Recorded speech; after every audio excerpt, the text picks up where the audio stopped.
צהריים טובים רבותיי, אנחנו היום, ברוך השם, לומדים סימן ל"ד, שזה פסולי עדות מלחמת רשעה. השיעור היום יהיה לעילוי נשמת אבנר חיים בן חדווה הלילה, נשמתו עדן. סימן ל"ד עוסק בדין פסול רשע. אז הגמרא בסנהדרין דף כ"ז אומרת לנו, ממה שכתוב בתורה, אל תשת רשע עד, אז אנחנו יודעים שבעצם אי אפשר למנות רשע להיות עד. בגמרא ברור לכולם שעד, שבן אדם שהוא רשע דחמאס, דהיינו בן אדם שהוא רשע בענייני ממונות, הוא עושה עבירות בגלל כסף, אדם כזה הוא פסול לעדות. למה? בצורה פשוטה, בגלל שאם בן אדם הוא עושה עבירות בגלל כסף, אז הוא גם יוכל לשקר, כן? או לזייף קצת בגלל כסף. זה נקרא רשע דחמאס. ברור שרשע דחמאס, ואני כבר מעביר פה הבהרה חשובה, ברור שרשע דחמאס הוא פסול בגלל שהוא שקרן. הוא לא פסול כמו קרוב. דהיינו, בסימן ל"ג כבר ראינו שיהודי כשר לא חשוד לשקר. לכן, גם החבר הכי טוב של בן אדם יכול להעיד גביו, גם השושבין שלו, מי שליווה אותו כל יום בחתונה, הוא גם יכול להעיד גביו. למה? כי יהודי כשר לא חשוד לשקר. גם אח לא חשוד לשקר לאחיו. וכל הפסול של קרובים הוא בגלל גזירת הכתוב. ככה למדנו. רשע דחמאס, ברור לכולם שזה לא רק זה. ברור לכולם שנוסף על הפסול של גזירת הכתוב, יש פה גם כן פסול של חשוד לשקר. ולכן הגמרא אומרת בבבא בתרא דף קנ"ט שיש מצב שקרוב כשר לעדות, אבל גזלן פסול לעדות. למה? בגלל שהקרוב הוא כשר מצד גזירת הכתוב, כלומר הוא פסול מצד גזירת הכתוב, ולפעמים הגזירת הכתוב לא שייכת, ורשע הוא חשוד לשקר. אתן לכם דווקא מינה גדולה למשל. זה הגמרא שמה דנה לגבי שטר שנכתב לפני כמה שנים. לפני כמה שנים מי שחתם על השטר היה רחוק, ועכשיו הוא נהיה קרוב. כן? כן? או סליחה, הפוך.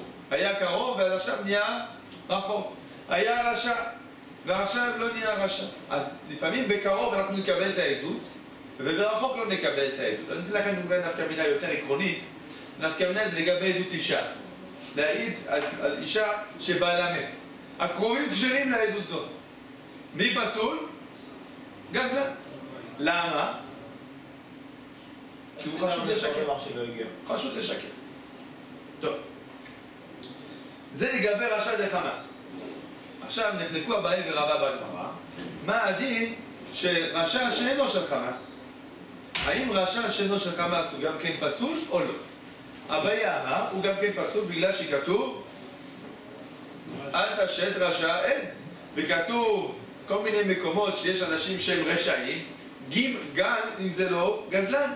כן? למשל אנחנו יודעים שכל מי שכתוב, כל מי שחייב מלכות, איך התורה קוראת לו? ויין בינקות הרשע, אשר הוא רשע למות. אז אנחנו יודעים שרשע זה גם שם של אחד על סיטואציות אחרות. לכן אביי אומר לנו, יש גם רשע שאינו רשע של חמאס, ורבא חולק על זה. הלכה כמו מי? אביי. עכשיו, שוב אני שואל שאלה עקרונית. כשאביי פוסל את הרשע שאינו של חמאס, הוא פוסל אותו גזירת הכתוב, או שהוא פוסל אותו מצד חשוד לשקר? אביי לא פוסל אותו. אביי. אז אתם אומרים גזירת הכתוב. זאת אומרת שאתם אומרים רשע אוכל נבלות להכעיס, יקשר לעדות אישה. אז התשובה היא... רשע אוכל נבלות, מה? רשע אוכל נבלות להכעיס. הוא אוכל לא כשר. לא בגלל חימוד ממון, סתם. לא, זה תלוי במה, מה הוא רוצה לעין כנראה. אז עכשיו תקשיבו. הדבר הזה הוא תלוי במחלוקת ראשונים. למה? אני מוכי יוסף כותב בבטרה קנ"ט שרק רשע דחמאס חשוד לשקר. אבל רשע שאינו של חמאס זה גזירת הכתוב. אבל היד רמה, וכן עולה מהרמב"ם, וכן כתבו כמה אחרונים, הנתיבות המשפט בסימן מ"ו ועוד כמה, עם רבינה, הם כותבים, לא, כל רשע לא רק שהוא פסול מצד גזירת הכתוב, אלא הוא גם חשוד לשקר. ולכן, גם מקרה שמצד גזירת הכתוב אני מכשיר, מצד חשש משקר אני אפסול. אני אסכם.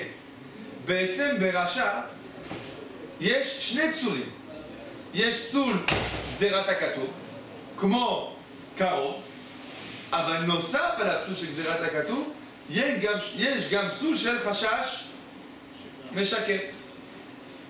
על הפסול של חשש משקר נחלקו הראשונים, האם זה דווקא ברשע לחמאס, או בכל רשע. ונחלקו אחרונים בדבר הזה, וזה מחלוקת רחבה מאוד. רק רציתי שתדעו את העקרונות האלה, את המושגים האלה. אז זה הקדמה לסימן, ועכשיו ניכנס לעובי הקורה. רגע, מה נפסק להלכה בדבר הזה? מחלוקת אחרונים בין עצות החושר לנתיבות המשפט, בסימן מ"ו. כן? זאת אומרת, אני לעניות דעתי, משמע מהרמב"ם ומה שולחן ערוך כמו הנתיבות, כי הנתיבות העתיק בכל המקומות את הרמב"ם. והרמב"ם בשום מקום לא עושה חילוק ביניהם, לגבי נאמנויות. מרן העתיק את הרמב"ם. אבל קצת החושב, נדודה האחרונית. טוב, זה מחלוקת. עכשיו ניכנס לעובי הקורה. סעיף א', רשע פסול לעדות, כבר אמרנו, גמרא בסנהדרין דף כ"ז, מדובר בין ברשע לחמאס, בין ברשע אוכל נבלות להכעיס, אנחנו פוסקים כמו הבית. עכשיו מוסיף הרמב"ם, הדין שמופיע בו בפנינו הוא דין של הרמב"ם, אבל מקורו בגמרא בשבועות דף ל' עמוד ב', שאסור להצטרף לרשע להעיד. דהיינו, אתה יודע עדות, אתה ראית פלוני מלווה לאלמוני כסף, אתה יודע זה אמת. בא עוד עד והוא רוצה להצטרף ואתה יודע בו שהוא רשע, מה הדין? אסור להצטרף אליו. יפה, זה דין הרמב"ם. על מה דיבר הרמב"ם? על מה? על איזה מציאות בדיוק? נחלקו בזה הפוסקים. אסמה ורוב האחרונים הבינו על מה דיבר הרמב"ם. הרמב"ם דיבר במצב הבא: אתה יודע את האמת ואתה יודע יותר מזה, הוא היה איתך בזמן העדות, ראית הוא ואתה שניכם ראיתם ביחד איך ראובן הלווה כסף לשמעון. אתה לא יכול לבוא ולהצטרף איתו להעיד. זה ככה הבין אותו אסמה והרבה מאוד אחרונים. לא, זה אסמה. אתה ראית, אתה יודע שהוא מעיד אמת. כן? זה אסמה ורוב האחרונים. השח שואל איך יכול להיות דבר כזה, הרי הכל אמת, הכל אמת, מה הבעיה? אומר השח, נכון? מה הנימוק של השח בדבר הזה? למה זה ככה? מה? אז השח אומר זה דומה לדין עדות שבטלה מצאתה, בטלה כולה. הבאר היטב אומר עוד נימוק, הוא אומר זה בעצם דרך פסולה להוציא ממון. דהיינו, אתה לא יכול להשתמש בפרוצדורה אסורה כדי להוציא ממון שמגיע לך כדין. כמו שאתה לא יכול, אתה יודע את האמת, אתה לא יכול לזייף שטר, אתה יודע שהוא חייב כסף, אתה לא יכול לזייף שטר כדי להוציא את הכסף שמגיע לך בדין. המטרה לא מכשירה את האמצעים. בדיוק. המטרה לא מכשירה את האמצעים. צריך להוציא כסף בדרך כשרה. עכשיו פה זה דרך פסולה, למה? כי העד הזה הוא פסול. עכשיו שימו לב, הוא פסול מצד רשע, מצד גזירת הכתוב. לכן הוא פוסל את העדות. רגע, מזה אתה רואה שמה? מה הרמב"ם פסק? לא רואה מזה כלום. למה? אתה רואה שכולו פסול, לא, אין פה חשש שישקר. לא, אפילו חשש... אמרנו, גם שאלה שחשש, אין, יש שני פסולים, שני פסולים. יש שני פסולים, וגם גזירת הכתוב, וגם חשש משקר. רגע. לא טוענים פה שיש רק חשש משקר. זה גם גזירת הכתוב, גם חשש משקר. רגע, אז מה המחלוקת שהרמב"ם? האם באוכל ברשע דנבלות, האם זה רק גזירת הכתוב? או זה גם גזירת הכתוב, גם חשש משקר. בגזלן, לכולי עלמא זה שניהם. גם גזירת הכתוב, גם חשש משקר. טוב. זה שיטת הסמא ורוב האחרונים. יש שיטה שנייה, שיטת הרשב"ש.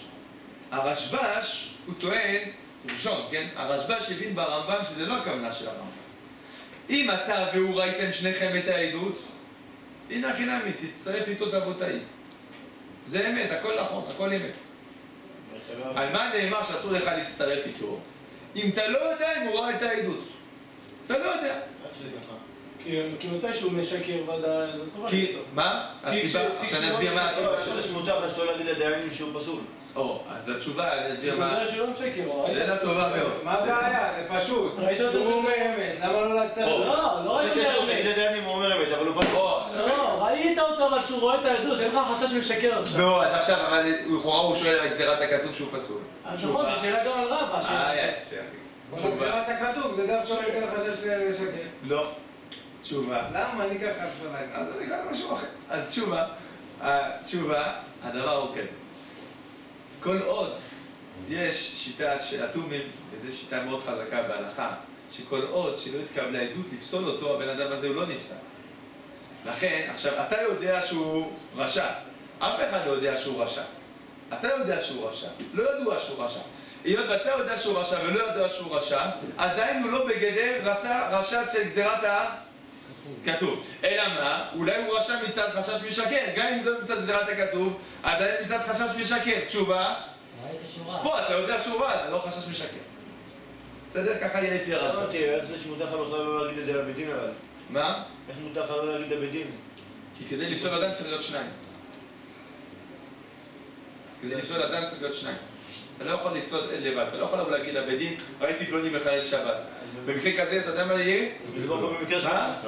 תרביצו לו, הדין שהוא אומר לשון הרע. כן. אז מדובר פה במקרה שגם ככה הוא לא יכול לפסול אותו. נכון. ככה יוצא זה לפי... לא משמע מהרמב"ם. ככה לפי הרשב"ש. זה לא משמע שזה הרמב"ם. זה רשב"ש. אתה מתווכח עם רשב"ש? אין בעיה. אז אסמא לא מסכים עם זה. אסמא לא ראה את הרע, הוא לא מצטט לרשב"ש, אבל תדעו לכם, זה מחלוקת בדבר. לא הבנתי את העדה של הרשב"ש. הרשב"ש אומר שמה שאסור להצטרף עם העד זה כשאתה לא יודע אם הוא ראה את העדות או לא. אבל אם אתה יודע שהוא ראה את העדות, מותר לך להצטרף איתו. טוב. אז על מה הפסוק מדבר כאילו? מה? אתה שאתה מרשע לעדות חמאס? במקרה שאתה לא יודע. אתה יודע בו שהוא רשע, אל תצטרף אליו כי יכול להיות שיש פה חמאס. למה? כי יכול להיות שבאמת אין פה שני עדים, כי הוא עכשיו משקר. התורה קוראת לו רשע. כן, אז מה? שאני העד יודע שהשני רשע. נו, אז מה? אתה לא יכול לפסול אותו אבל. אתה לא יכול לפסול אותו. ככה לפי הרשב"ש. אז מה זה משנה אם אתה יודע שהוא רע או שאתה לא יודע שהוא רע? גם אם אני לא יודע אם הוא רע או לא רע. אם הוא לא יודע שהוא רע, אז באמת יש פה רק עד אחד. לא, אבל זה לא שאני יודע שהוא לא רע, אני פשוט לא יודע אם הוא רע או לא. נכון, אז על הספק. על הספק. יהודי כשר, על הספק אתה מעיד אותו, אתה לא יודע אם הוא רע או לא, אבל אתה אומר הוא יהודי כשר. אבל פה על הספק אתה לא מצטרף אליו, כי הוא לא שקרן. מכיוון שאתה יכול לפסול אותו, אתה לא יכול לפסול אותו. אני לא פוסל, אני לא מצטרף איתו. אתה יכול ככה להגיד אני לא רוצה להעיד? כן, אני לא מצטרף איתו. עכשיו מה קורה במצבים כאלה? זה הפרטאז' דן. האם בן אדם יכול לבוא לבד, להגיד, שמע, אני לא מעיד איתו. לא מעיד איתו, לא מכיר אותו, לא מעיד איתו.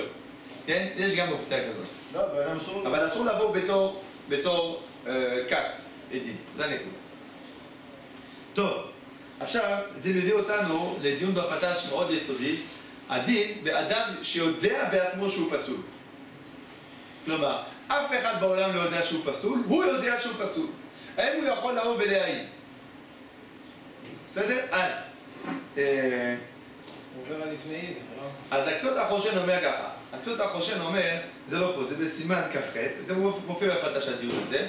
הכסות החושן אומר שבן אדם יודע בעצמו שהוא רשע, אז אם זה עבירה שידוע, שרק הוא יודע שהוא עשה עבירה, זה יחזור בתשובה, והוא יכול להעיד. אם זה עבירה שהוא עשה אותה בפרסיה, וייתכן בעצם שיבואו עדים ויפסלו אותו, במקרה כזה אסור לו להעיד. איפה כותב את זה? זה בסימן כ"ח באמצע סעיף קטן ח', זה סימן ארוך מאוד, זה סעיף קטן ארוך מאוד, באמצע הוא מביא דבריו של אחיו, זה בשם אחיו.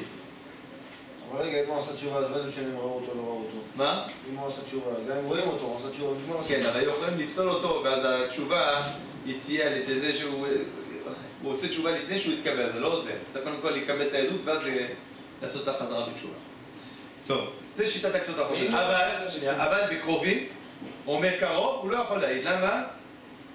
הוא פסול הגוף. יפה. התומים אומר, קרוב זה פסול הגוף, לא יכול להעיד. רשע זה חשש משקר, הוא יכול להעיד. עכשיו שימו לב, רגע, אמרנו שרשע זה לא רק חשש משקר, זה גם גזירת הכתוב. יפה. אבל פה מדובר שרק הוא יודע מהעבירה, כלומר, מצד הגזירת הכתוב, אתה לא יכול להפוך אותו רשע, למה? כי אין עדים נגדו. אין עדים נגדו, אז מצד גזירת הכתוב אין. חשש משקר, הוא יודע שהוא אומר אמת. בסדר גמור. זה התומים. הנתיבות המשפט, הוא מסכים בזה עם התומים. יש עוד דיון לגבי נוגע בפתש, אבל לעת עתה זה מספיק. הרב, אם הוא לא חוזר בתשובה, הוא יודע שהוא לא בסדר, והוא גם לא מתכוון לחזור בתשובה, ואף אחד לא יודע. עבירות שבין אדם לקדוש ברוך הוא. עכשיו הוא יכול להעיד מה קורה במקרה כזה, מעיד, לא מעיד. הוא עשה עבירה, הוא לא רוצה לחזור בתשובה, כן. אז הוא רשע, הוא רשע לפני המקום. כן, אז טוב. יש שיטות שלפיהם זה בעייתי, כן, לפיהם רבינה בפשטות זה בעייתי. האם רבינה חולק על התומים? הוא אומר שכדי לפסול בן אדם, זה לא דווקא צריך שני עדים. גם אם בן אדם יודע שהוא בעצמו יודע שזה בעייתי, אז זה גם בעייתי. טוב, עד כאן סעיף א', זה לא עקרוני. עד כאן סעיף אז זה שאומרים לאנשים לחזור בתשובה, זה לפעמים רבינה, זה אולי. כן, זה כדי שיהיה טוב, כמו שצריך. כי בלאו הכי צריך לחזור בתשובה. טוב, סעיף ב' איזה הוא רשע? אז איזה הוא רשע? כל שעבר עבירה שחרים עליה מלכות. כלומר, כשאנחנו דנים עכשיו בדין רשע דאורייתא, כן, שהוא פסול מן התורה, זה בן אדם שעבר עבירה דאורייתא שיש עליה מלכות, שנאמר על זה והיה עם בינקות הרשע, כן? בינקות הכוונה בר מלכות. עכשיו, אם או חיוב מיתה, זה גם, אז זה נאמר אשר הוא רשע למות. יפה. עכשיו, זה דברי הרמב"ם. רבנו ירוחם מוסיף שגם עבירות שאין עליהן מלכות או מיתה, אבל זה עבירה דאורייתא, אז במקרה כזה זה גם פסול, אבל מדרבנן. השולחן ערוך הביא את כל השולחן ערוך הביא את הדין של הרמב"ם, הרמ"א הביא את הדין של רבנו ירוחם, אבל אין ביניהם מחלוקת. הפתש פה הוא דן באריכות בכל מיני מצבים. יש, אני רק אגע בקצרה, אבל לא נתעכב, אבל רק להבין את העיקרון. העיקרון הוא שיש כל מיני מצבים שבן אדם עשה עבירה, כן? ועדיין אני לא פוסל אותו. למשל, בן אדם עשה עבירה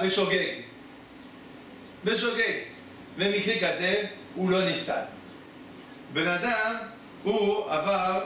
איפה יודעים, אבל תמיד לא יגיד שוגג הייתי, ואז יצא מזה. מה? לא הבנתי, תמיד לא יכול לומר שוגג הייתי. הוא יודע שעשה בשוגג. או שהעדים ראו שעשה בשוגג. העדים ראו שעשה בשוגג. למשל, אתה ראית בן אדם, לא עלינו, עשה תאונה. תאונת דרכים. בסדר? פצע בן אדם אחר. זה שוגג. זה שוגג, כן? ובוודאי הוא לא התכוון לפצוע את הבן אדם שהוא לא מכיר אותו ולא יהיה לו מתמול שמשוך. הוא שוגג. במקרה כזה, הבן אדם כזה לא נפסל לעדות. נכנסים לסוגיה שתמיד אני אומר שוגג הייתי. אי אפשר להגיד. אין אומר, שוגג הייתי, זה כשבן אדם, העדים ראו מעשה, בפשטות הוא נעשה במזיד, ואתה בא להגיד, לא, הייתי שוגג. אבל יש מצב שהעדים רואים את המעשה שוגג. כלומר, העדים יכולים להעיד, ראינו שהוא עשה בשוגג. כן? זה הכל בערבון מוגבל כמובן, כי לעולם... זה לא בערבון מוגבל. לא רואים למה זה פתאום לא מתחולל בליבו. כן, אתה... לא יכול לשחק אותך. לא. זה לא סגור. אתה רואה בן אדם נוסע בכביש, ילד מתפרץ מתחת לגלגלים שלו. אתה רוצה לומר שיש לך באמינה שהבן אדם דרס אותו במזיד? הוא לא עבר על איסור. הוא על איסור? מה? צריך בשוגג. זה נקרא... ילד נכנס תוך זה יהיה אנוס. שנייה. מהרגע שעשה 51 קילומטרים לשעה ולא 50, זה כבר בעיה. כן? זה כבר בגדר של שוגג. אלא מה?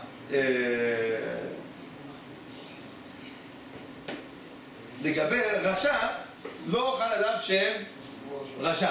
לגבי לעלות לדוכן, לגבי להיות חזן, לגבי כל מיני דברים, הוא יחשב כרוצח בשוגג שלא יכול. אבל לגבי רשע, זה לא נקרא רשע, זה בשוגג. בסדר? טוב. לאו שאין בו מעשה, זה דבר מוסכם שיש בזה פסול ורע ודאי. עכשיו, כל זה לגבי איסורים דאורייתא. סעיף ג' הייתה עבירה שעבר עבירה דרבנן, אז מה הדין? פסול מדרבנן. עכשיו, כדי להיכנס לדבר הזה, אני רוצה להזכיר לכם תוספות מאוד מאוד יסודי, שאנחנו נראה אותו פה כמה פעמים בסימן. יש, בגמרא במציאה ע"ב, הגמרא דנה שמה לגבי שטר שיש בו ריבית. שטר שיש בו ריבית. אומרת הגמרא שאת הריבית לא גובים, אבל את השטר גובים. שואל שם תוספות שאלה גדולה מאוד. אני מבין למה לא גובים את הריבית, ברור, זה הבא. אבל שואל תוספות, למה בכלל גובים את השטר? הרי לכאורה, השטר, שהעדים חתמו על שטר שיש בו ריבית, הם עדים רשעים. זה רשות, זה רשע, זה עבירה דאורייתא. הרי אסור להיות עד מן התורה בריבית, שנאמר לא תשימון עליו נשך. מי זה לא תשימון עליו נשך? זה העדים והערב, שגם הם חלק מהאיסור דאורייתא של ריבית. זה לכל השיטות. זה לכל השיטות. שיטות ראשונים הדבר הזה. לא. לא. לא מסכימים שזה איסור תורה. עכשיו, האם זה שזה נפקא מינות או לא, זה נראה בעזרת השם. אבל זה איסור בפני עצמו. עכשיו, זה גמרא. עכשיו, שואלת הגמרא, אז שואלת תוספות, לכאורה, אם יש בזה איסור, והם אמרו על איסור תורה, צריך לפסול את השטר. כל השטר צריך לפסול אותו. למה? כי בעצם זה שטר עם עדים פסולים. תוספות מביא כמה תירוצים. תירוץ ראשון אומר תוספות, לא, זה לא פסולים. כי הדין הזה של... תוספות אומר ככה, מדובר פה בריבית דרבנן. מדובר בריבית דרבנן. ובריבית דרבנן, אם כן העדים הם פסולים מדרבנן. אומר, באיסור דרבנן, זה רק אם יש חימוד ממון. אם אין חימוד ממון, אין בעיה. זה הסבר אחד בתוספות. הסבר אחר בתוספות, מדובר פה בריבית מן התורה. אבל אנשים לא יודעים,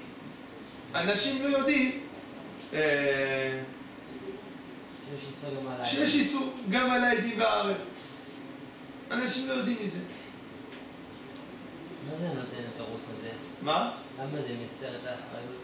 כאילו למה בגלל... איך התירוץ הזה מסביר את הגמרא? יפה. יש כלל שזאת שמתעסק איתו, הכלל הוא שכשבן אדם לא חושב לעשות עבירה, אז הוא לא נפסל לעד. זה כלל? כן. הוא לא חושב לעשות עבירה, הוא לא נפסל לעד. זה לא תוספות, לא? מה? תוספות בסנהדרין? מה? אפשר לומר עכשיו. זה גם תוספות בסנהדרין, אבל תוספות בסנהדרין אומר בכיוון אחר. אני עכשיו עדיין בתוספות במציע. יש גם תוספות בסנהדרין נראית. זה גמרא. זה אנו קבורי. זה הגמרא של אנו קבורי. נראה אותה בעזרת השם. אנו קבורי. זה אם אני יכול לתלות. לא, אבל אני נוטה שמה? שהם חושבים שהם בסדר. ההכשר הוא מצד שהם חושבים שהם בסדר. נו, ואז מה? בגלל שהם בסדר, אז מה קורה? הם חושבים שהם בסדר, לא נפסלים. כדי להיפסל, אדם צריך להיות רשע. זאת אומרת, הוא צריך להיות בן אדם שעושה עבירות. ואז אם הוא עושה עבירות, אני אומר, תראה, הוא עושה עבירות, אז גם להעיד שקר, גם כל מיני דברים, למה אתה סומך עליו? הוא עושה עבירות. אני חשבתי עליו שזה בכיוון אחר. אבל אם הוא לא עושה, למשל, ושוגג, זה הסיבה שהוא פטור, שהוא כשר. כי הוא שוגג, הוא לא התכוון לעשות עבירה. או הוא לא יודע שזה עבירה, הוא לא חושב לעשות עבירה. אם הוא היה באמת יודע שזה עבירה, הוא לא היה עושה. אבל למה כל מה שעושים לגבי אסמכתה? שזה פסולים לרבנן. לכאורה אנשים לא יודעים שזה איסור. לא, זה דין הכי נמי, אנשים יודעים שזה איסור. אמרו לי שהם לא טוב ודברים כאלה, לא יודעים שזה איסור. זה דין הכי נמי, יש לדון בכל מקרה לגופו. מה הדין? האם אנשים יודעים או לא יודעים? אז אם הוא לא יודע, הוא לא פסול אפילו מלרבנן? כן. עוד מעט נראה. רגע, שנייה. זה נראה בוודאי שזה. עוד מעט. עכשיו, תוספות, תזכרו. תוספות למה יש פה פסול בעיד, כן? אז הסבר ראשון תוספות אומר, מדובר שזה ריבית דרבנן, ובפסול דרבנן זה רק אם יש חימוד ממון.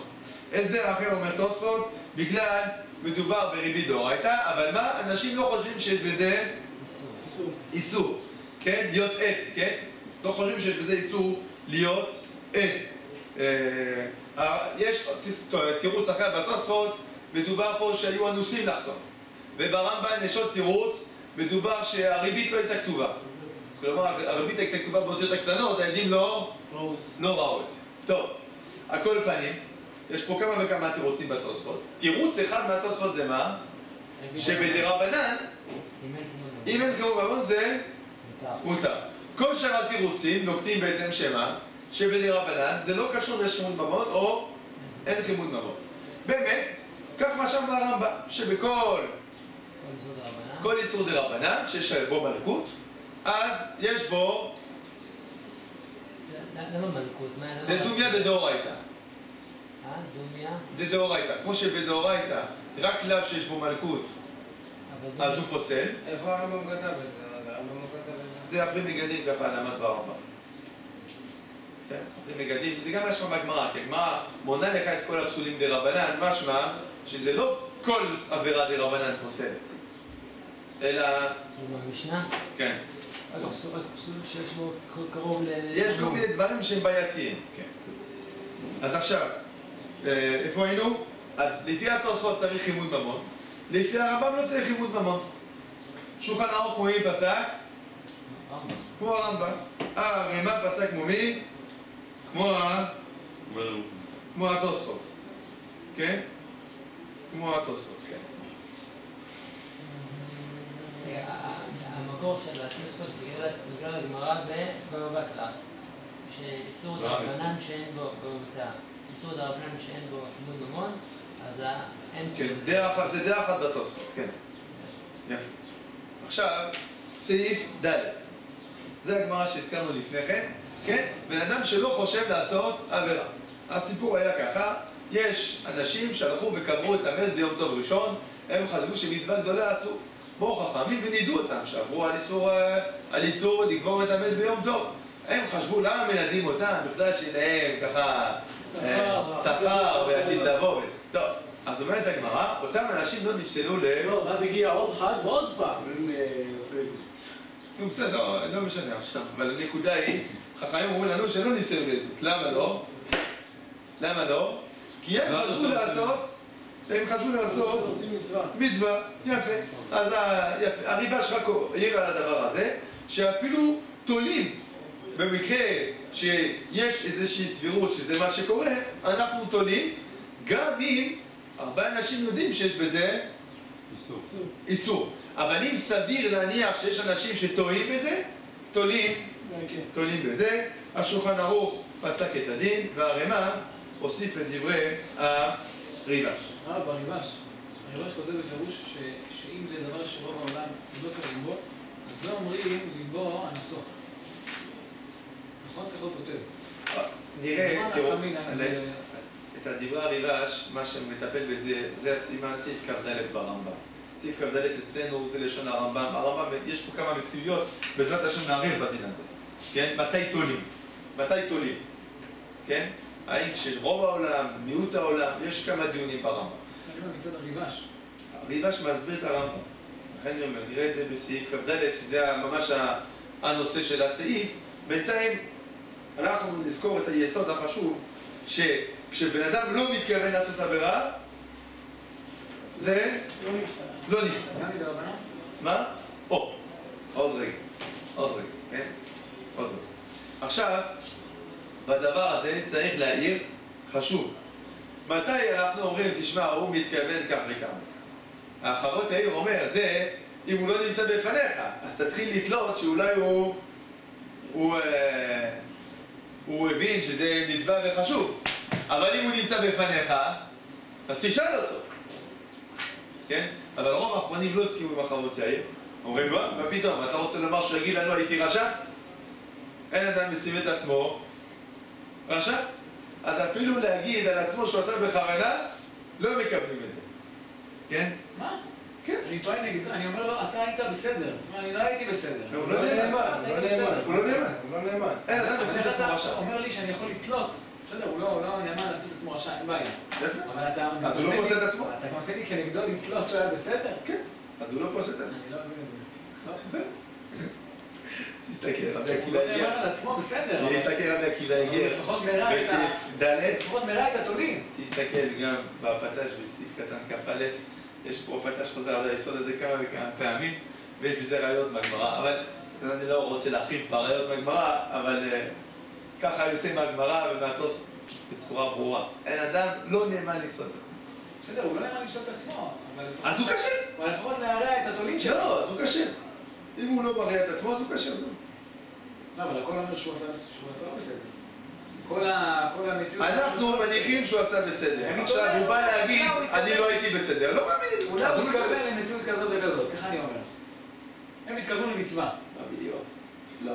כי אתה רואה מצב, אתה אומר, הוא מתכוון למצווה, עכשיו תגיד, תשאל אותו, עכשיו אתה אומר, לא נאמן. אחרי זה בכלל יודע שיש מצווה כזאת.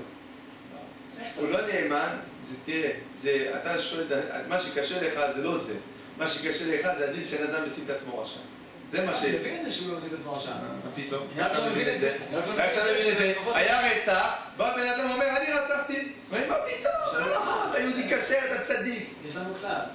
אבל להגיד... אז זה הכלל פה. כן, אבל להגיד, אני מסכים שאין אדם משים את עצמו רשע. אני רק אומר שלהגיד, זה שלב נוסף להגיד, זה לא רק להגיד שהוא לא עושה את עצמו רשע.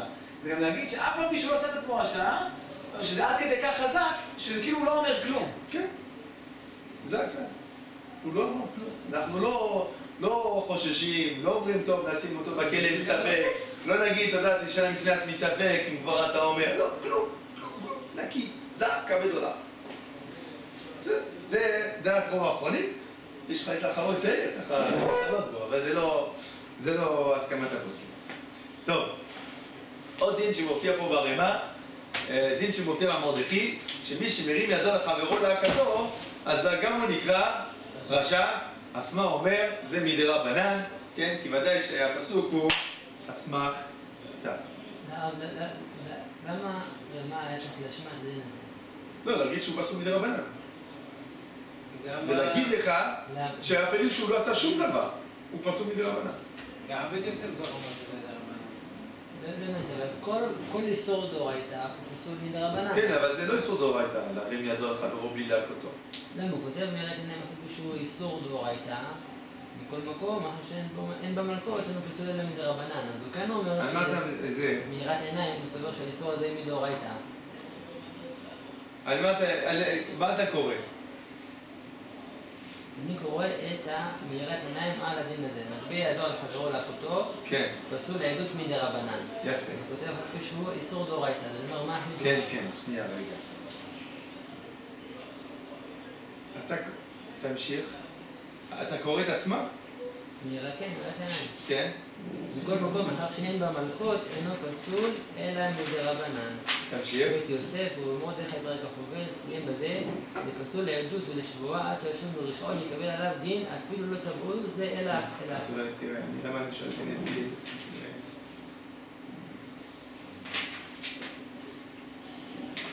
בסדר. אז...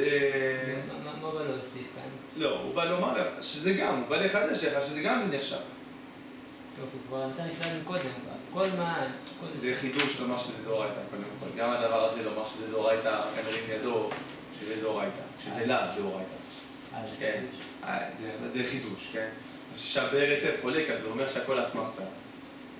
תסתכל בבאר היטב, לא, תדע לך בלא.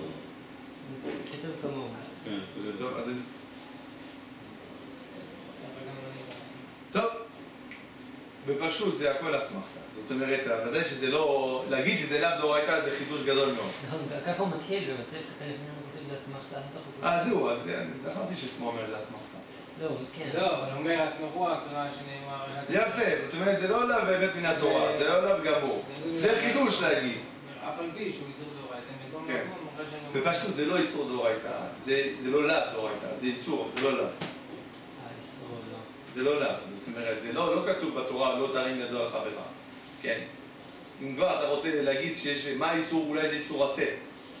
אסור לצייר חברו, כן? אסור להבטח כמוך, אז מצד זה, אבל זה לא לאו. טוב, סעיף דין העובר על השבועה. אז בגמרא בסנהדרין כ"ז כתוב שמועלי שבועות הם נפסלים לעדות.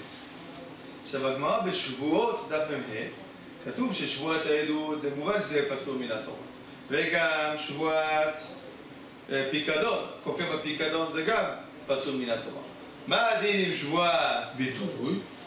אז אומרת הגמרא, למה שבועת, בעצם השאלה של הגמרא זה למה שבועת ביטוי לא הוזכרה במשנה? אומרת הגמרא, שבועת ביטוי זה שונה, כי שבועת ביטוי, מי אומר שהוא שיקר? אולי באמת, כשהוא נשבע הוא מתכוון לקיים. יפה. אז נחלקו הפוסקים בהבנת הגמרא. רש"י הבין שבאמת כוונת הגמרא שלעולם בשבועת ביטוי אדם לא נפסל. כי באמת כשהוא נשבע הוא התכוון לקיים. שבועת ביטוי לאבא. כן, שבועת ביטוי לאבא. הוא התכוון לקיים. ולכן הוא התכוון לקיים, נגמר. אין פה, הוא לא עבר על שום לאו. גם אם בסוף הוא עבר על שבועתו, כן? זה נושא צדדי. זה לא עליו של השבוע. כי על השבוע הוא התכוון לקיים. עכשיו, רבנו תם אומר לא ככה. הוא אומר לא, שבועת ביטוי זה תמיד פסול. מה שהגמרא אמרה, זה רק להסביר לך מה ההבדל בין שבועת ביטוי ושאר השבועות. אבל אם הוא עובר על השבועת ביטוי, ודאי שהוא פסול. כך הסביר רבנו תם.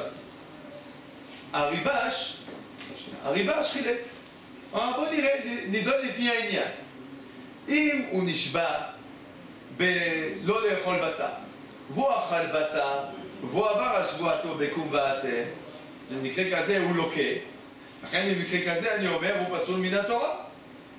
אבל אם הוא עבר על שבועתו בשב אל תעשה, כן? למשל הוא אמר שהוא יאכל בשר, ובסוף הוא לא אכל בשר. במקרה כזה הוא לא לוקה, כי זה לאו שאין בו מעשה. אומר הריבש במקרה כזה לא עבר על שבועת ביטוי. בסדר? עכשיו, רק יעיר הערה חשובה פה. האטומים שאל, רגע, אז מה אם הוא לא עבר על שבועת ביטוי? אבל יש פה לאו. כלומר, אתה מסכים שבאופן עקרוני, בשבועת ביטוי יש פה לאו. שהר"תו אומר שאם הוא עבר, אז זה לאו שיש בו מלכות. כלומר, אתה מסכים שבאופן עקרוני יש פה לאו. אם יש פה לאו, גם אם אין בו מלכות, צריך להיות פסול מדרבנן. נכון? אז התז בכנסת הגדולה, וגם רבי עקיבא הגיע, הם העירו שהאמת היא, שאם תעיין טוב טוב בריבש, אתה תראה שכל הדיון שלו זה אם זה פסול דאורייתא או דרבנן, אבל ודאי שהוא פסול. כלומר, אם הוא עבר בקום ועשה, הוא פסול מן התורה. אם הוא עבר בשב אל תעשה, הוא פסול מדרבנן. אבל בכל מקרה הוא פסול, כי בכל מקרה הוא עבר על איסור תורה.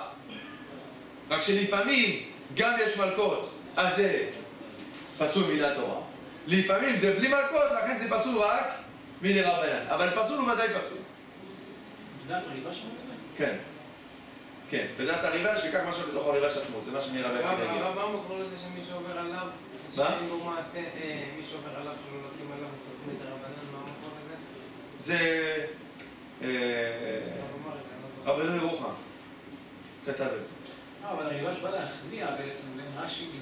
כן, הוא בא להכריע ביניהם לגבי החיוב דאורייתא. אז אם אני אומר שזה דרבנן, איזה מין ההכרעה הזאת? ככה גם רבנו תם. זה הכרעה בדאורייתא. זה הכרעה מהדאורייתא מדרבנן. לא לקחנו מרש"י. מה? לא, זה נקרא הכרעה מצד זה שכאילו, שזה דעה אמצעית כזאת. זה לא אמצעי לפי מה זה לא כדין הלכה כדברה מכריע, דווקא השח משתמש בזה. כן, אבל זה ביטוי מושאל פה, זה לא הכרעה כמו שכתוב בגמרא. זה ביטוי מושאל. זה לא לקח פה כלום מרש"י בעצם. ברמת העיקרון הוא מסכים עם רבנו תם. כן, רמת העיקרון הוא מסכים עם רבנו תם. רק שהוא חולק, הוא אומר שצריך שיהיה מלכות בפועל. הרב, רגע, לפי זה אפשר להגיד, אני לא יודע, ככה אני הבנתי, אולי אתה לא נכון הרב יסביר לי למה. בגלל שאני הבנתי שרש"י בעצם מה שמפריע לו זה ששמא הם ישקרו, לא? אז בשבילו זה לא קשור לפסולי עדות, שדווקא הטעם זה בגלל שהוא שמא ישקר, ולפי רבנו תם, אתה רואה שלא קשור אם משקר או לא משקר, וממילא הוא פסול. אני לא הייתי תולה את זה בזה. לא הייתי תולה את זה בזה. כי שוב, אתה רוצה לומר, זה לא קשור זה בעצם לומר שכל הפסול של הרשע זה רק מצד חשש משקר. זה הייתה אולי רש"י הבין. צריך לעיין, זה לא ברור.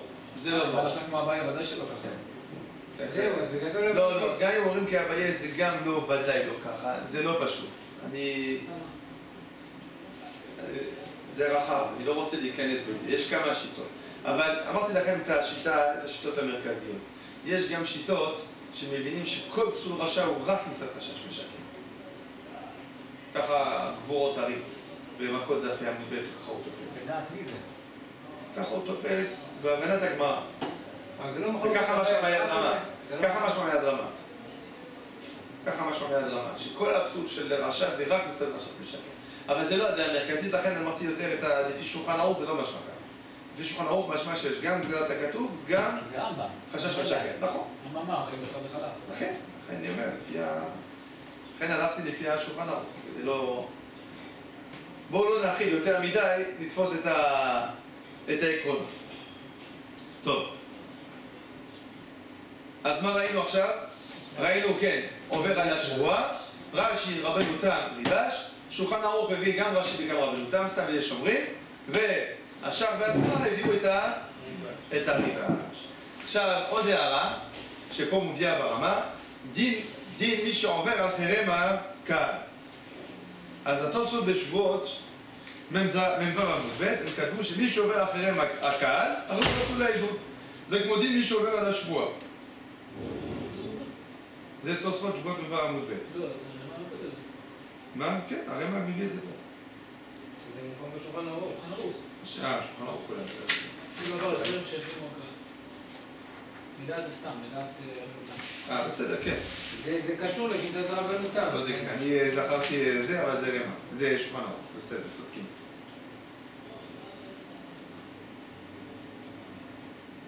יפה. המרדכי בשבועות הוא כותב שמי שעובר על חרם הקהל הוא לא פסול לעדות. שאם לא כן, אף אחד לא יהיה קשר לעדות. כן? וכן פסק הבח. כן? אז בעצם יש פה סתירה בין הבח והשולחן ערוך, ובעצם סתירה בין המרדכי והתוספות. אבל הסמ"ק כתב שאין סתירה. זה תלוי במה אתה מדבר. אם אתה מדבר על החרם על משהו ספציפי, אז באמת מי שעובר על החרם הזה הוא נפסל. אם נדבר על החרם הכללי, שהקהילות מטילות באופן כללי על תקנותיהם, זה לא נפסל. עכשיו, מה הסברה באמת? הסברה היא פשוטה. זה כתוב במפורש במרדכי הדבר. הוא עושה את החילוק בעצם. יש חרם כללי ויש אומר, והדברים שהקהילות עושים ודברים כאלה, פה אין שום דבר. כן, אבל הנקודה שהסמ"ר רוצה להגיד שזה בעצם, זה גם התוספות מסכים לזה. עכשיו, מה הסברה של החילוק? בפשטות, הסברה של החילוק הוא שהחרמות הכלליים, כן, אף אחד לא באמת לא חושב שהם באמת כאלה חמורים. כלומר, אנשים חושבים, זה לא כזה... מה זה חרם? עצה טובה. מה זאת אומרת? הם לא נוסעים באוטובוסים של אגד.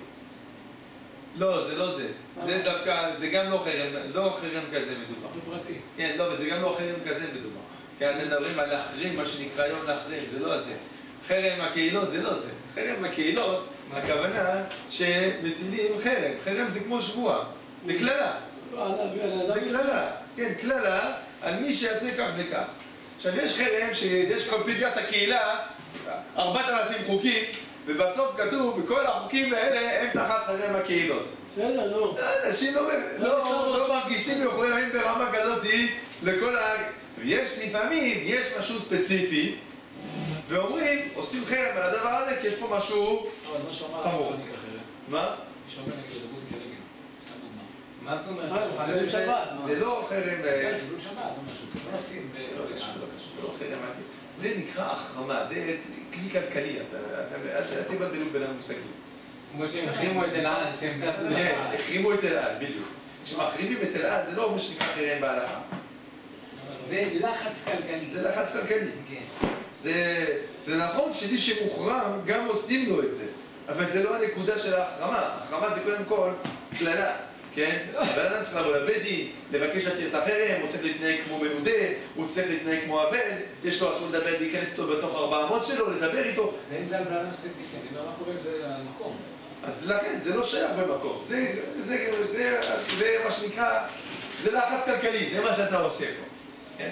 בסדר, זה רק אומר, אל תבלבלו בין המושגים. אז אם עכשיו יוצאים בהכרזה גדולה על הרבנים של לא יודע מי, אומרים, יש חרם על מקום פלוני, חנות פלונית, לא לקנות משם. יפה, אז אם אמרו לא לקנות משם, עכשיו מישהו בא אז בעצם הם לא עשו חרם. הוא לא פסול לעדות? אם אמרו לא לקנות משם, הם לא עשו חרם. אם אמרו פלוני מוחרם, חרם על מי שקונה משם. יפה, פלוני מוחרם, ואז חרם על מי שעובר על החרם, פלוני מוחרם. פלוני, המקום. פלוני, אין מה זה מקום. מי שיקנה מהמקום הזה? אין מה זה מקום. אין, זה לא חרם. חרם זה להגיד פלוני מוחרם, זה חרם. אי אפשר לעשות חרם באופן כללי? מה? אתה יכול לעשות חרם על מעשים מסוים, אתה לא יכול להגיד, אבל... מי שיקנה מהחנות פלונית. אבל משם מצד מה? צריך להגיד על מה? נגיד מי שמזיז את אנשים, מישהו עשה חרם ברבי גרשום. חרם לרבי גרשום, זה מה הוא יכול להעיד. לא. מי שהולך לרבי גרשום הוא לא יכול להעיד. לדעת רבנו תם. מה? לדעת רבנו תם. בזמנו שזה היה אחר. טוב. זה דין העובר על החרם. עכשיו, הערה חשובה. בן אדם שעבר על השבועה, האם הוא יכול לומר שוגג הייתי, אנוס הייתי? אז הרשב"א כתב שהוא לא יכול לומר את הדבר, הוא לא יכול לומר שוגג או אנוס. הגר"א הביא ראיה לזה שבסיפור שלנו קבוראי אנחנו תלינו בזה שהם חושבים שזה לא בסדר, שזה בסדר, ולא אמרנו טוב, שוגג, כן? כי טענת שוגג זה טענה שלא מתקבל. עכשיו, האמת היא שבאופן בסיסי, הסיבה שזה לא מתקבל לשוגג פה, זה בגלל שמהרגע שהוא נשבע, אז הוא צריך להיזהר.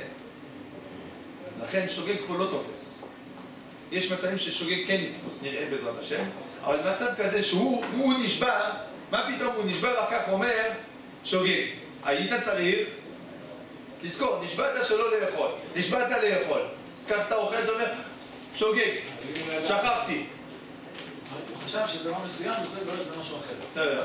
יש הרב תמיש חילוקים רבניים על מה הוא שגג. בדיוק, בסדר, לכן אני אומר. הוא שגג על השבועה, הוא שגג על המעשה. יכול להיות שהוא שגג על השבועה, אבל בצורה שהיא... לכן אני אומר, הנקודה היא, אם הוא אומר שוגג הייתי, אומרים לא נאמן בגלל שצריך להיזהר, מאחר שהוא אמר. יש מצבים שכן השוגג יתקבל, כאשר מבחינתנו השוגג שלו באמת הוא סביר. בעזרת השם נראה מצבים.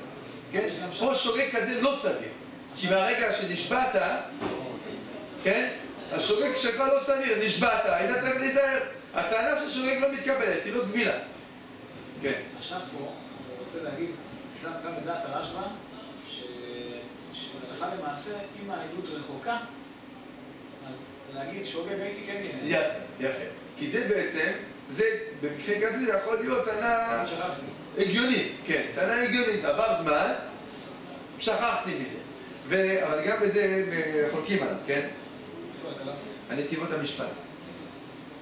השח אמר את זה בשם המהרש"ל, כן? שיש אפשרות לומר שכחתי בעבר זמן, אבל נתיבות המשפט חולק עליה בדיוק בגלל הסברה שאמרתי, שמהרגע נתיבות המשפט, כן, אמור להיות כאן.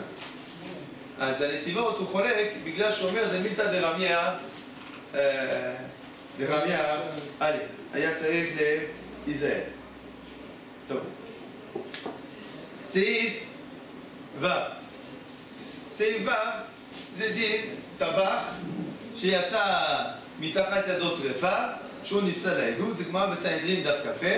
עכשיו, שאלו הראשונים למה הוא נפסל לעדות. הטור מבין שהוא נפסל לעדות בגלל שבעצם זה חימוד ממון, ולכן הוא מסביר שמדובר בבן אדם ששוחט לאחרים. אבל אם הוא שוחט או בודק לעצמו, שזה לא מצד חימוד ממון, סליחה, ששוחט לעצמו, אבל אם הוא שוחט לאחרים, כן? כמובן בלי כסף, כן? אז במקרה כזה אנחנו אומרים אין פה חימוד ממון. מה זה שוחט לאחרים בלי כסף? בן אדם בא תעשה טובה תשחוק לי. לא, אבל גם עם כסף, למה? לא, אם זה כסף אתה אומר בגלל שהוא רוצה את השכר שלו, לכן הוא אומר זה כשר. הוא יקבל את הכסף בחוק? לא, אם זה טרף הוא קבל פחות. אם זה טרף אז הוא מפחד לקבל פחות, כן. עכשיו, אבל אם מדובר בלי כסף, אז הוא עושה בחינם. אז הוא אומר הטור, במקרה כזה מה קורה? הוא לא נפסל. בית יוסף דייק מדברי הרמב"ם, שבין כה בין כה ובין כה הוא נפסל. מה הסיבה, אומר הבית יוסף? גם מי שאומר על טרף כשר, גם אם הוא אומר את זה לאחרים, זה הופך אותו להיות חשוד הוא לאכול טרפות. וממילא הוא נפסל. אז זה הטור, זה הבית יוסף. צריך להעיר. התבלבל, מה קרה? מה? התבלבל, מה הבעיה? זה מילתא דרמי אלה, גם פה, הוא צריך להיזהר, כן? לא, הוא עושה חילוק, הוא אומר שאפשר לתלות את זה בשוגג.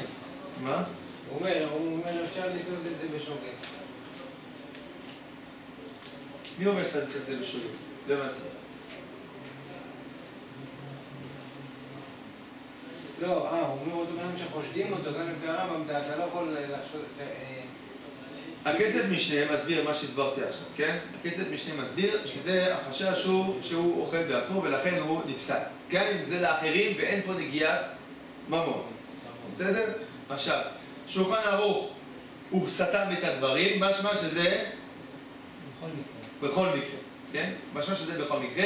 אני אעיר בפניכם שתי הערות חשובות. קודם כל, האחרונים שאלו על השולחן ערוך איך אתה אומר דבר כזה? הרי אתה בעצמך פסקת ביורה דעה שמי שחשוד להאכיל טרפות לא חשוד לאכול טרפות. אז יש פה בעיה. הערה שנייה זה הערה של נתיבות המשפט. נתיבות המשפט אומר, אני לא מבין בכלל כל הדיון. לכאורה, גם מי שמכשיר טרפה לאחרים, הוא עובר על לפני עיוור. ואם הוא עובר על לפני עיוור, אז הוא צריך להיות פסול מצד לפני עיוור. זה מלכות? לא, אבל מדרבנן. מדרבנן. זה הערת הנתיבות המשפט. הוא נשאר צייחים בדבר הזה. טוב. אז מה מדבר על זה? לגבי לפני עיוור. כן? הוא אמר שאפילו שתגיד שהוא עובר מצד עיוור לפני עיוור, זה לא קשור לשקר. אני לא אחשוב מצד זה שהוא עכשיו ישקר בדין.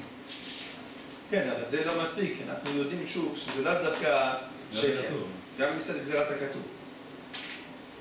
הרב, הבית יוסף וגם הכסף מישן בסוף דבריו הם מסכימים להסבר של הטור ברמב"ם. לא חושב למה להגיד בשולחן ערוך. בסדר, השולחן ערוך פה סתם את הדברים. כן, אם אתה מסביר את השולחן ערוך כמו הטור, אין בעיה.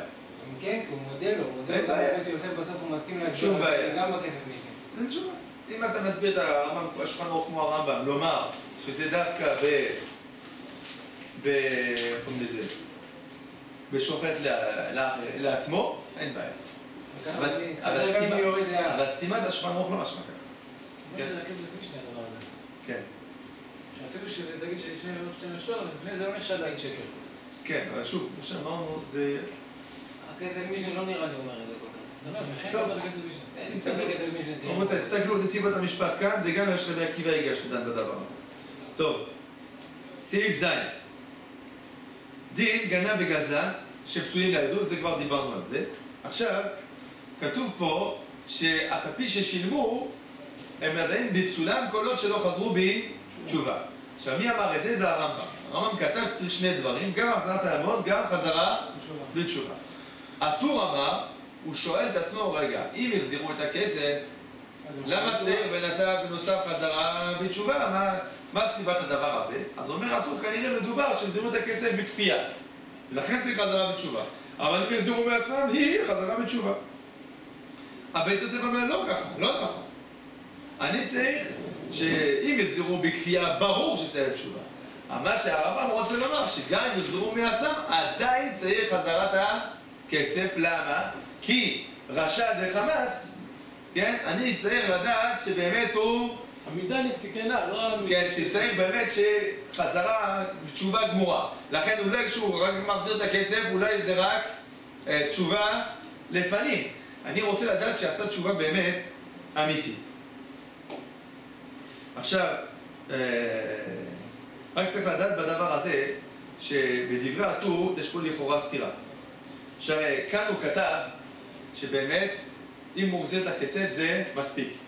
אבל לגבי מלווה וריבית בסעיף מ"ב, הוא כתב שצריך גם להחזיר את הכסף וגם לחזור בתשובה. אז יש פה סתירה בתוך הטור. דרכי משה, על פי בעל האיתור, יש הרבה תירוצים, כן? אבל אני אביא רק את התירוץ המרכזי של דרכי משה.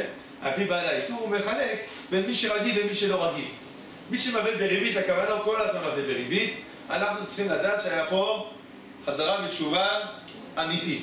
לכן לא מספיק שהוא מחזיר את הריבית, הוא גם צריך לחזור בתשובה. אבל פיקפוקט חד פעמי, מהרגע שהוא החזיר את הכסף, אנחנו אומרים, הוא מראה לך תשובה גדולה בתשובה. יפה. הרמ"א פה, הוא הביא את השולחן ערוך פסק, הוא העתיק את לשון הרמב"ם, והרמ"א הביא את דברי בעל האיתור. הוא סיים בסעיף כ"ט ששם הוא... עכשיו, דין חולק עם הגנב.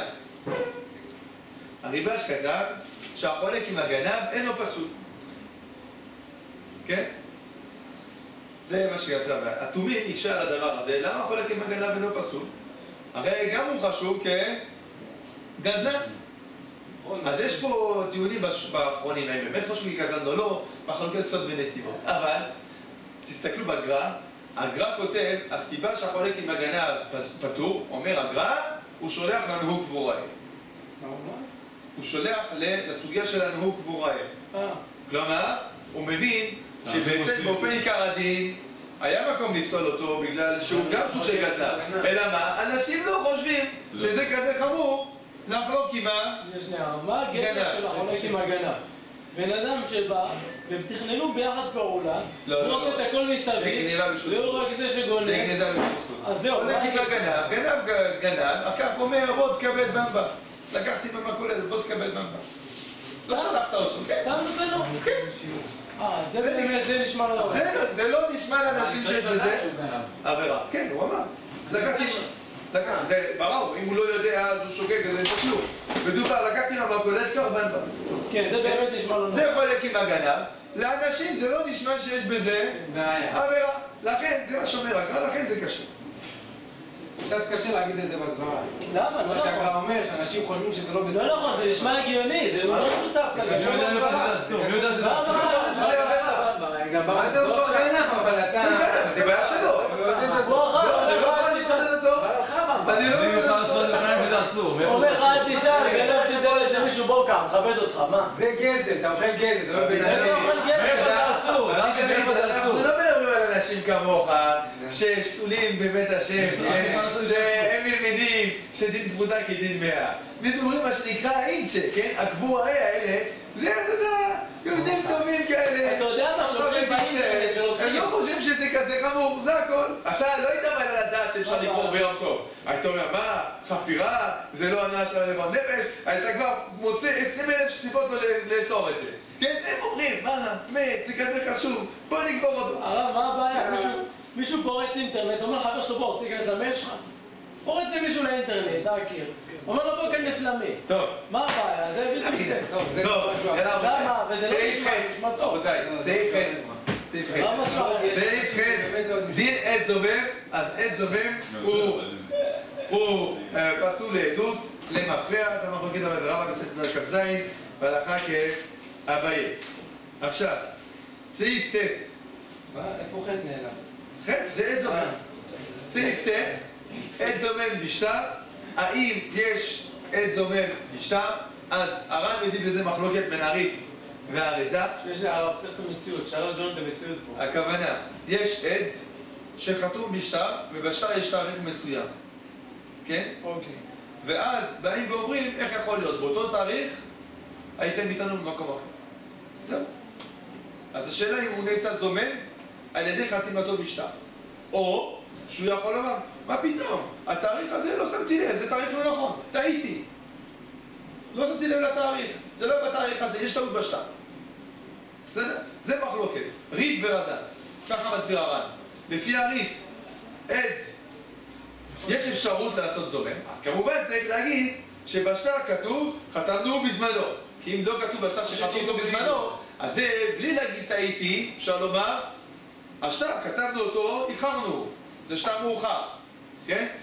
שזה בהלכה, מותר לעשות זאת. זהו, איך זה מותר? שטר זה לא... מותר להחרים לו. כאילו, אתה חותם עכשיו, תעשה את הכל עכשיו, שיקבל תוקף באלף ניסן, למרות שעכשיו א' אדר. זה מותר. זה מותר. זה מותר, כי אני לא מריע לאף אחד. אני רק נותן יותר כוח, זה לטובת הלווה בעצם. זה לטובת הלווה. אז אין שום בעיה. כן? לא מריע לאף אחד. מה? להקדים זה אסור. כי זה מראה את הלקוחות. לא, גם פה אתה מראה את זה. אבל זה מרצונו. אבל זה מרצונו. זה מרצונו, כן. אז, שוב, אז הריף אומר, אם כתוב בשטר שהשטר הזה לא מאוחר, אז העדות שכתובה בשטר, הנה, אפשר לתת לזה זאת. הארזה טוען לו, אם גם אם כתוב בשטר, כן? זה... בלתי אפשרי. זה בלתי אפשרות לעשות זומם. למה? כי עת זומם זה חידוש רק על פה. אבל זה בעל המאור? בעל המאור, כן. הסברתי פה את הארזה לפי הר"ן, וככה איך שהבין אותו גם התומים, אבל יש שחלקו על הבנה הזאת, כן. טוב.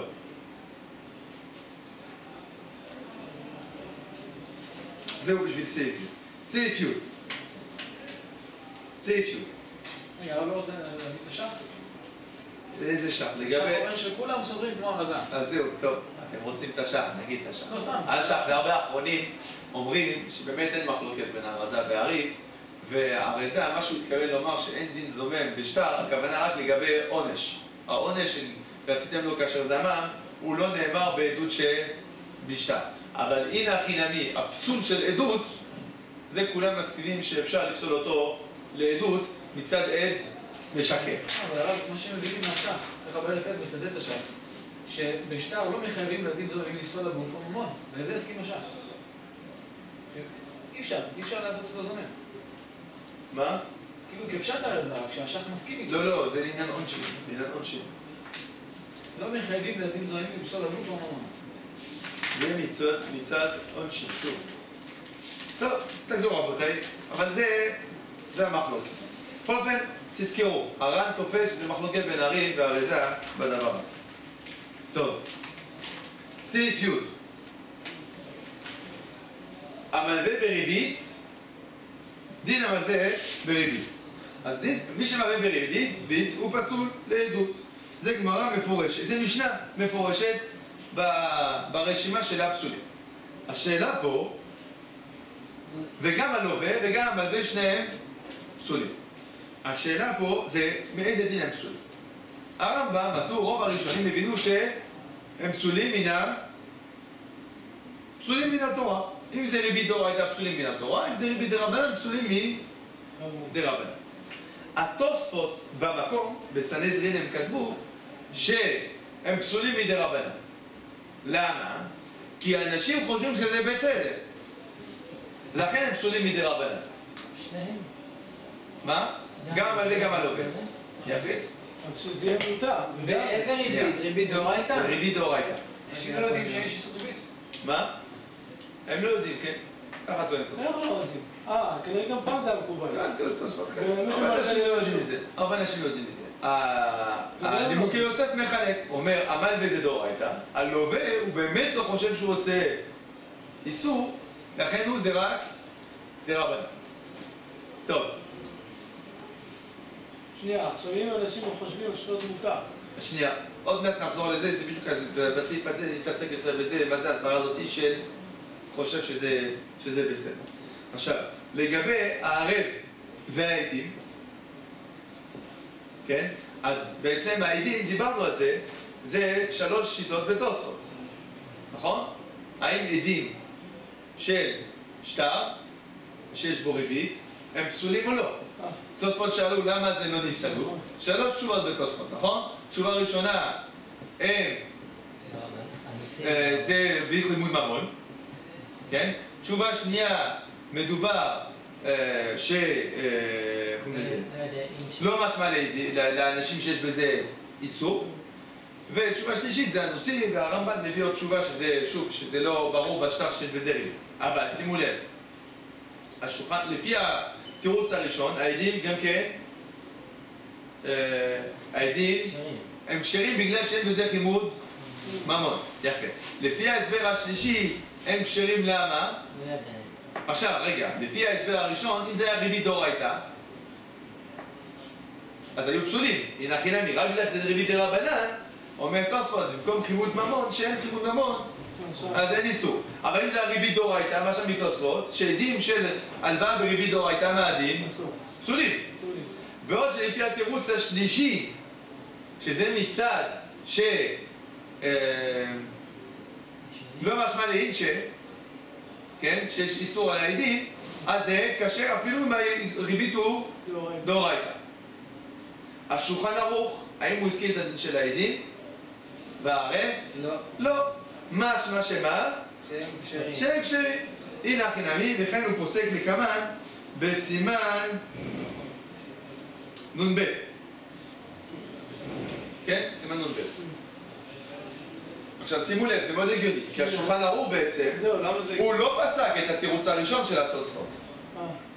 הוא פוסק שכל מי שעובר על איסור דרבנן, הוא נפסל לעדות מדרבנן. לא משנה אם יש חימוד ממון או לא. אז התירוץ שנשאר לו זה התירוץ שאנשים לא חושבים שיש בזה איסור. אז לפי זה בוא נחזור למיקוד. עכשיו, בסדר? עכשיו, בואו נראה. בעצם יש לנו פה סתירה בין דברי התוספות.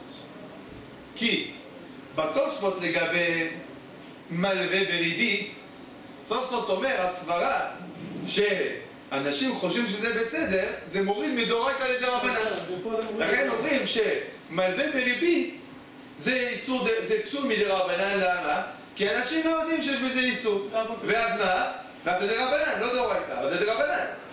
ופה, בתוספות במציאה, תוספות כותבים שהסברה של חושבים שזה בסדר, מה זה? זה סברה שמתירה, שפותרת לגמרי. אבל הגמרא, לא של הקבוראים. הקבוראים, מה שזה שזה מותר לגמרי.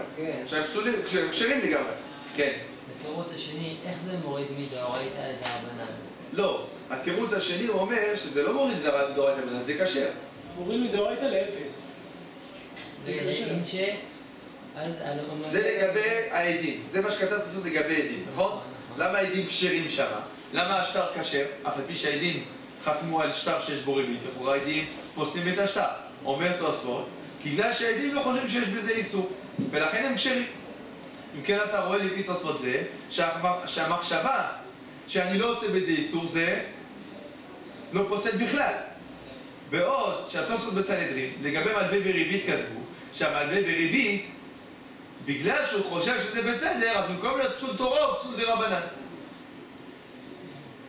אז אם כן אתה רואה שהמחשבה של אני חושב שזה בסדר, זה רק הופך להיות דאורייתא לדרבנן. זה תוספות, זה שני תוספות. מי מקשה את זה? מי מקשה את זה? הרבה אחרונים.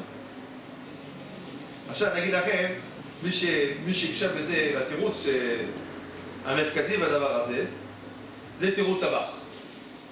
הבח מקשה את הקושיה הזאתי, והבח מיישב. הבח אומר, זה תלוי מה מדובר. בדת התוספות, כן, הבח אומר את זה. זה תלוי מה מדובר.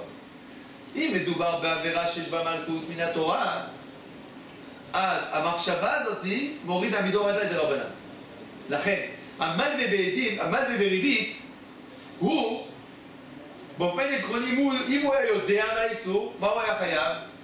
מלכות. כי זה לאו שיש בו מעשה. נכון? הוא נותן את הכסף, הוא עושה מעשה. לא, זה לא. זהו, זה ניתן לשבון. זה עוד עניין, אבל באופן עקרוני, זה לאו שיש בו מעשה, ובאופן עקרוני יש בו מלכות, יש בו הנעת ממון. ככה כותב הבח. ראיתם משנה למלך, הוא אומר שלא. יש הרבה דיונים בדבר, אז אני לך את הבח, בסדר? וגם בית ספר אני אומר. עכשיו, זה אחד, יש הרבה דיונים, בסדר? אתה רוצה מקורות, אני אביא לך. כן? אז יש בזה מקורות. תסתכל, שער המלך, הלכות גירושין פעילת הלכה ד' פרי חדש. תסתכל גם, אחי איזה חלק ג' סימן כ"ה. משנה המלך הלכות מלווה. כן? זה המשנה המלך שאתה מדבר עליו. יש פה מקורות, אבל בואו לא ניכנס לדבר הזה. אני רוצה עכשיו לתפוס את השור בכמה. אז הבח מחלק בין איסור תורה כמו מלווה, שיש בזה הנעת ממון, יש בזה מעשה, לבין עדות. העד בעצם הוא לא נוטרלי, הוא פסיבי, לא עושה כלום. הוא אומר, במקרה הראשון שהוא מקרה חמור, יורד מדאורייתא לדרבנן. המקרה השני שיותר קל, אז הוא יורד לכשר. בסדר? זה דברי הבח. על כל פנים, בתוספות יש לנו בעצם סתירה ביישוב של הבח. הר"ן בסנהדרין, בחידושים מהסנהדרין, לא על הריף, אין ר"ן על הריף. בחידושים, הר"ן שמה חולק על התוספות. הר"ן אומר, אין דבר כזה. אם הבן אדם חושב שזה מותר, אז הוא כשר. לא משנה דאורייתא דרבנן, לא משנה, הוא כשר. כלומר, הר"ן מבין שמהרגע שבן אדם חושב שזה מותר מהדין, כשר. כשר. כמו הגמרא, בדיוק. עכשיו, בדעת הרמב"ם נחלקו, הבח הבין שהרמב"ם מסכים עם התוספות, אבל לא כל כך מוכח. עכשיו, לעניין דינה, פשוט השולחן ערוך בשני מקומות, שמי שחושב שזה מותר, הוא כשר, לעדות, לגמרי. השני המקומות זה סעיף י' וסעיף י' ג', ואנחנו נזכיר את זה עוד רגע כאן. סליחה, סעיף י' א' וסעיף י' ג'. נזכיר את זה מיד.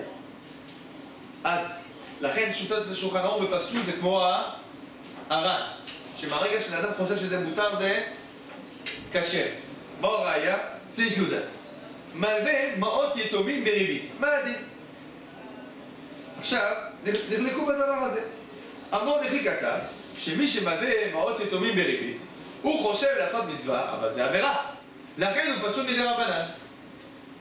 הרשב"א כותב, מלווה מעות יתומים בריבית, נכון זה איסור, אבל הוא חושב שזה מצווה, לכן הוא כשר. לכאורה זה בדיוק המחלוקת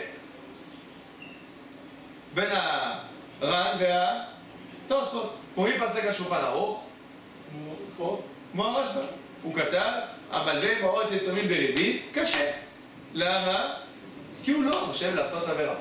אם כן אתה רואה שהשולחן ערוך תופס שגם מלווה בריבית. זה אותו מקרה בדיוק של התוספות. הוא תופס השולחן ערוך שמלווה בריבית, אם הוא חושב לעשות מצווה, זה כשר.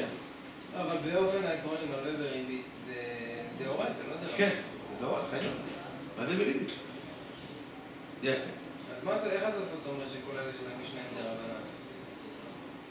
אז כי התוספות מסביר, זה בדיוק הדיון של התוספות. התוספות רוצה להגיד שהכל דרבנן, אז הוא מתקשר עם מלווה בריבית, הוא מסביר שזה פסול דרבנן, בגלל שלא ספירה לאינשי ולכן זה דרבנן. והר"ן אומר, איך אתה יכול לומר דבר כזה? אם זה לא ספירה לאינשי, זה דאורייתא. אז זה קשה, כאילו, אז זה לא כלום. לכן הוא מסביר הר"ן שזה ספירה לאינשי, וזה פסול דאורייתא. ואז המשנה היא גם דאורייתא גם דרבנן? והמשנה היא גם דאורייתא גם דרבנן. וככה בית יוסף סובר. כן. והבא יכול ליבד התוספות. בדיוק. הבא דן על ליבד התוספות, ופשוט השולחן ערוך בכל המקומות לא ככה. בדיוק, זה מה שאני מסביר עכשיו.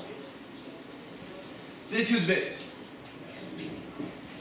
יש פה שני הערות בעצם בשולחן ערוך בסעיף י"ב, שתי הערות חשובות. הערה ראשונה, הערה של הרשב"א, שאם בן אדם בדרך כלל יש לו עסקים מותרים, ועכשיו אתה רואה עסק שאתה לא יודע מה זה, תתלה שהוא עשה את זה בצורה מותרת.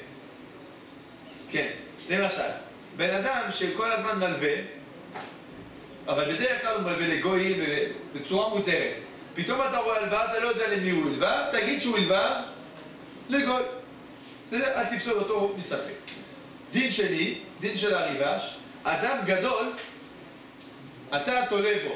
כלומר, אתה תולה שהוא עשה לדרך המותרת, כי מסתם על יהודי כשר, מוחזק בכשרות, אין לך סיבה להניח שעשה בעבירה. סעיף י"ג.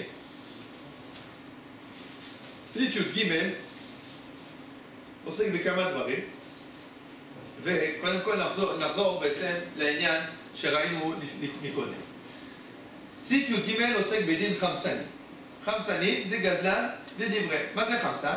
חמסן זה מי שלקח חפץ בכוח, אבל מה הוא עשה גם כן? הוא גם שילם על...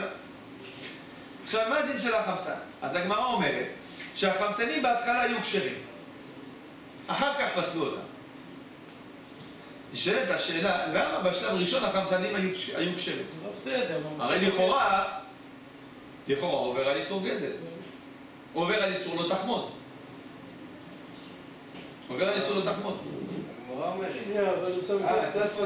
אז התוספות שואלים את זה. והתוספות אומרים, לא תחמוד, זה אם אתה לא משלם. יפה, זה התירוץ המרכזי של התוספות. אם אתה לא משלם, יוצא לי תוספות שמה? שבאמת, מה? אין פה איסור. לכן בהתחלה לא פסלו אותם. אחר כך פסלו אותם בגלל שזה לא, הדבר הזה הוא לא עסק. הרמב"ם פוסק שלא תחמוד, זה גם אם אתה משלם. לכן, גם אם אתה משלם. לכן הרמב"ם, החמסן עובר על איסור תורה. נשאלת השאלה למה אם כן, מתחילה לא פסלו אותם. בפשטות, התשובה היא שמה? למה לא פסלו אותם מתחילה בפשטות? אז הגמרא אומרת, אנשים חושבים שלא תחמוד זה בלי לשלם. כלומר, הבן אדם שהוא היה חמסן, מה הוא חושב? הוא חושב שהוא עובר על איסור? לא. לכן, אם הוא חושב שהוא עובר על איסור, מה הדין שלו? הוא קשה. לכן, מעיקרה היה הדין שלו שהוא קשה. רק לאחר מכן פסלו אותו. כמו אם פסק השולחן ערוך. נו? לא, אבל... שנייה, רגע. השולחן ערוך פסק שהחמסנים פסולים דרבנן. כן, אבל ככה הוא הסביר. עכשיו אסמה הבין, אמר זה כמו התוספות. הרבה מאוד האחרונים אמרו, מה פתאום? אתה זתומי, למשל המשפט, הפתחי תשובה, אמרו, מה פתאום? השולחן ערוך פסק במפורש בסימן ש"ט, שלא תחמוד, עוברים גם אם אתה משלם. לכן הכוח האחר של השולחן ערוך הוא לא פסק כמו התוספות, אלא כמו מי? כמו הרמב"ם. עכשיו שימו לב, זה שוב ראיה למה? שבמקרה שבן אדם חושב שהוא בסדר, מה הדין? הוא קשה. רק מה, פסלו אותו מסיבה אחרת. אבל למה בעיקר החמסן היה אמור להיות קשר? זו השאלה שלנו. למה בהתחלה לא פסלו את החמסן? אז לפי תוספות זה בגלל שאין בזה איסור בכלל. לפי הרמב"ם זה בגלל שמה? הרי יש בזה איסור לפי הרמב"ם, אז למה לא פסלו אותו? בגלל שהוא לא חשב שיש בזה איסור. אם כן אתה רואה שמי שלא חושב שיש בזה איסור, מה הדין שלו? קשה. בסדר? זה שוב ראיה להבנה שמי שחושב שאין בזה איסור זה כשר גם לא. אבל הבנתי, הרמב"ם אומר שחמסנים זה דאורייתא, זה כתוב בגמרא מפורש של דרבנן. לא. כתוב, רבנן. לא. אני ודאי שהחמסנים זה דרבנן, הפשוט שהחמסנים הוא דרבנן. השאלה למה חמסן, אבל זה פסול מאוחר. הגמרא אומרת שבהתחלה לא פסלו את החמסנים, רק לאחר זמן. נכון. יפה. למה בשלב הראשון לא פסלו אותה בצד לא תחמוד? זאת השאלה. זה לאו.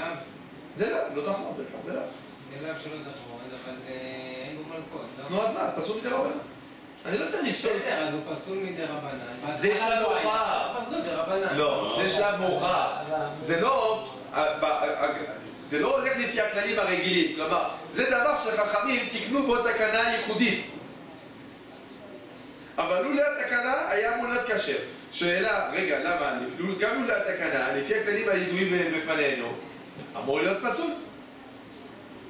נכון? בגלל לא תחמוד. תוספות אומר לא תחמוד, אין בזה לא תחמוד. אבל הרמב"ם פוסק שכן יש בזה לא תחמוד. אז רק הוכחה למה לפי הרמב"ם זה כשר? בגלל שאנשים חושבים שזה בסדר. לא תחמוד, לאין שמשמע ולא זוזה. כן? אז פה שוב רואים שלפי השולחן ערוך, אז הדין הזה של... נראה טוב. נראה שזה, אם האדם חושב שזה בסדר, זה כשר לעדות. דבר אחרון, רועה פסול לעדות, כן? זה גמרא בסנהדרין דף כ"ה עמוד א', ובגמרא בבבא מציעא דף ה' עמוד ב' מבואר שזה דווקא רועה שרואה בהמות שלו. כי הוא חשוד בעצם לראות את הבהמות שלו בשדות אחרים ובעצם לעבור על לא תגזול. אבל רועה של בן אדם אחר, אז הוא לא חשוד לעשות את זה כי אין אדם חוטא ולא... לא... הרב, רגע, הדין הלכה למעשה, רגע, הדין של הרועה, אם בן אדם עכשיו בא עם שני עדים ואחד אומר לי שיש לו כמה כבשים בבית, טוב. או שיש לו כמה פרות או משהו כזה, יפה. אז הוא פסול עכשיו? טוב, זה מחלוקת, היום לדינה זה מחלוקת. פשוט יביע אומר, פשוט יביע אומר. פרות לא אוכלות בחוץ. פשוט דמתי, יביע אומר. אתה קשר, דמתי, אנחנו לא... מה פרות? יש פה אחד עם חמור מסתובב. פשוט יביע אומר, כותב שגם היום הרועים פסולים לעדות. כן? לכן כותב בספר עיניים למשפט, הסנהדרין. אבל הרב הרצוג בעמוד ימיני הם כתבו שהרועים הם כשרים כי היום זה חלק מהתפתחות הארץ וצריכים להכשיר את זה. כלומר צריכים להתיר את זה משום התפתחות הארץ. אבל גזלנים, מה זה צריך להתיר? לא, כלומר שאין בזה קפדה. לא יודע, אין בזה קפדה. כן? זה דין, מה הדין היום? כי בכלל יש איסור לגדל בהמה דקה. כן, לא, זה גסם לדבר. מה? יש איסור לגדל בהמה דקה. לא, הם דנים בהמה דקה בכלל. למה? מה? יש איסור הם לגדל עושים בהמה את דקה. הארץ, הם אוכלים את הארץ. כי הם אוכלים את הכל. כן? אז יש מחלוקת הפוסקים, אם היום הדין הזה נוהג או לא. שבהמה דקה הוא ממילא אבסול. הם דברים שלא? אז מי שיש לו... הרב יביע אומר לא, שלא לגדל בהמה דקה. לא, כן, זה כאילו בסדר, שכן, כן, הרב הרצוג והרב ישראלי. אני לא מבין, הרב, במציאות של היום, שהם לא כי יכולים אומרים, לראות... חייבים את זה היום בארץ. הרב, הם לא יכולים לראות פעם היה... מה? פעם היה מה? לא, אמרו... פעם היה הרבה יותר קריטי זה הכבשים. דיוק בסוגיות. לא, בסדר, אני אומר, בפשטות הם מבינים שהיום זה צורך מדינה. אני לא מבין, אבל היום הם לא אוכלות בחוץ, אף אחד לא אוכל בחוץ. היום יש להם חציר לתוך הדיר, מי מוציא אותם? מי יזמן להוציא אותם, חוץ מהרבושים? זה תלוי איפה אתה גר. מה זה משל הרבושים? לא נכון. אור וחי לעולם, אמן ואמן.